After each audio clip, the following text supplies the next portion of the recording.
घने जंगल के बीचों बीच एक छोटा सा लकड़ी का घर था। इसी घर में दो बहनें रहती थीं। उनकी दुनिया बज़ाहिर छोटी थी मगर जिम्मेदारियां बहुत बड़ी थीं। उनके वालिद बचपन ही में दुनिया से रुखसत हो चुके थे और चंद माह पहले उनकी माँ भी उन्हें हमेशा के लिए छोड़ गई थी। अब वो दोनों बहनें एक दूसरे का ही सहारा थीं। रोज सुबह वह जंगल में जाती, दरख्तों से लकड़ियां काटती और फिर करीब के गांव में जाकर उन्हें बेचती। यही उनकी कमाई का जरिया था और यही उनकी जिंदगी की वाहिद हकीकत। मेहनत सख्त थी मगर वह सब्र से काम लेती क्योंकि उनके पास और कोई रास्ता नहीं था। एक दिन लकड़ियां काटते हुए वो दरिया के किनारे जा पहुंची। वहां पानी के साथ बहती हुई एक पुरानी किताब उनकी नजर में आ गई। हैरत की बात यह थी कि पानी में होने के बावजूद किताब बिल्कुल खुश थी। उन्होंने किताब उठाई। उसके पहले सफ़े पर लिखा था, वक्त के बदले हर ख्वाहिश पूरी होगी। दोनों बहनें हैरान रह गईं। वो इस जुमले का मतलब पूरी तरह न समझ सकी। बस उन्हें इतना महसूस हुआ कि यह किताब हर ख्वाहिश पूरी कर सकती है। इस दिन दोनों बहनें हद से ज्यादा थकी हुई थीं। बाजुओं में दर्द था और कदम उठाना भी मुश्किल लग रहा था। कुछ देर की खामोशी के बाद एक बहन ने झिझकते हुए कहा, क्यों ना एक बार इस किताब को आजमा कर देखें, क्या पता ये वाकई हमारी ख्वाहिश पूरी कर दे। दूसरी बहन ने फौरन संजीदा लहजे में जवाब दिया, नहीं, हमें ऐसी बातों में नहीं पड़ना चाहिए। हमें अपने काम पर ध्यान देना चाहिए। जब तक लकड़ियां नहीं काटेंगे और बेचेंगे, चूल्हा कैसे जलेगा? तुम जानती हो, हमारे पास फिजूल बातों का वक्त नहीं। पहली बहन चंद लम्हे खामोश रही, फिर धीरे से बोली, बस एक बार ही तो कह रही हूं। अगर कुछ ना हुआ तो फौरन काम शुरू कर देंगे। इसमें हमारा क्या नुकसान है? दोनों बहनें कुछ देर खामोश बैठी रहीं। फिर एक बहन ने दूसरे की तरफ देखकर कहा, अगर वाकई ख्वाहिश करनी है तो समझदारी से करनी चाहिए।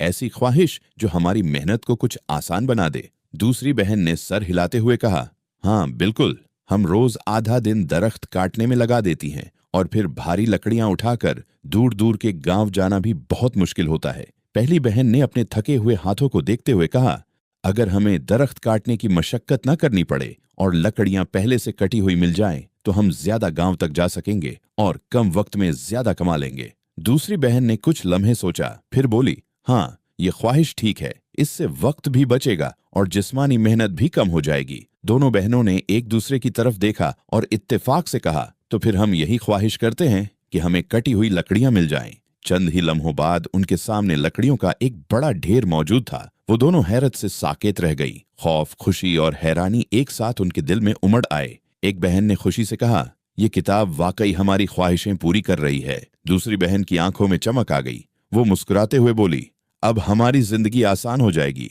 अब इतनी सख्त मेहनत नहीं करनी पड़ेगी।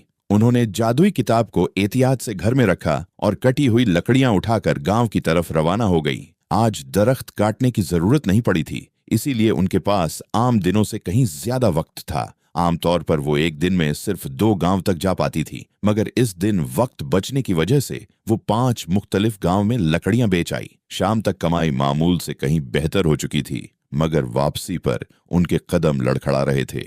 आज की थकन आम दिनों से कहीं ज्यादा थी। अगरचे लकड़ियां काटने की मेहनत नहीं थी, मगर ज्यादा सफर और ज्यादा बोझ उनके जिस्म को बुरी तरह थका चुका था। कमाई अच्छी थी, मगर थकन उससे भी कहीं ज्यादा। जब वो घर पहुंची तो सूरज डूब चुका था। इतनी थकन थी कि खाना पकाने का ख्याल भी मुश्किल लग रहा था। एक बहन बोली, काश बना बनाया खाना मिल जाए। दूसरी ने थकी आवाज में कहा, हाँ, आज हिम्मत नहीं रही। अचानक कमरे में खुशबू फैल गई और उनके सामने गरम खाना मौजूद हुआ। दोनों चौंक गईं। अब उन्हें यकीन हो गया था कि किताब वाकई ख्वाहिशें पूरी करती है। कुछ दिन बाद एक बहन ने कहा, अगर हमारे पास गधा हो तो लकड़ियां ले जाना आसान हो जाए। अगले ही लम्हे घर के बाहर एक गधा खड़ा था। फिर उन्होंने ख्वाहिश की कि लकड़ियां खुद ही गधे पर रख दी जाएं और ऐसा ही होने लगा। अब मेहनत तकरीबन खत्म हो गई। जिंदगी आसान थी और वह सुस्त होती चली गई। खाना, सफाई, सब कुछ ख्वाहिश से होने लगा। जल्द ही उन्होंने काम करना छोड़ दिया और सिर्फ आराम, अच्छा खाना और जेवरात मांगने लगे। कुछ ही अरसे में वह अपनी उम्र से कहीं ज्यादा बूढ़ी नजर आने लगी। तब उन्हें एहसास हुआ कि हर ख्वाहिश के साथ उनकी उम्र बढ़ रही है, मगर लालच न रुका। उन्होंने दौलत मांगी, फिर एक शानदार महल की ख्वाहिश की। महल तो बन गया, मगर वह दोनों फौरन बूढ़ी हो गई। कमजोर जिस्म और आंसुओं के साथ उन्होंने किताब को देखा। हमने मेहनत छोड़ दी, इसी ने हमें तबाह किया। पछतावे के आलम में वह दरिया के किनारे पहुंची और किताब पानी में फेंक दी। किताब गिरते ही सब कुछ बदल गया। वह अपनी असल उम्र में वापस आ गई। बिल्कुल पहले लम्हे की तरह उन्होंने वादा किया, अब हम कभी मेहनत के बगैर जिंदगी नहीं गुजारेंगी। इसके बाद वह सादा मगर मेहनत भरी जिंदगी में लौट आई। अब उन्होंने वादा किया, अब हम कभी मेहनत के बगैर जिंदगी नहीं गुजारेंगी। इसके बाद वह सादा मगर मेहनत भरी जिंदगी में लौट आई।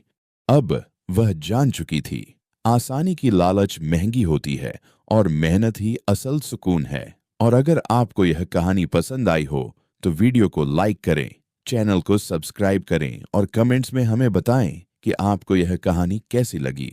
आपके एक लाइक और सब्सक्राइब से हमें मजीद दिलचस्प और सबक आमोज कहानियां बनाने का हौसला मिलता है। जल्द ही हम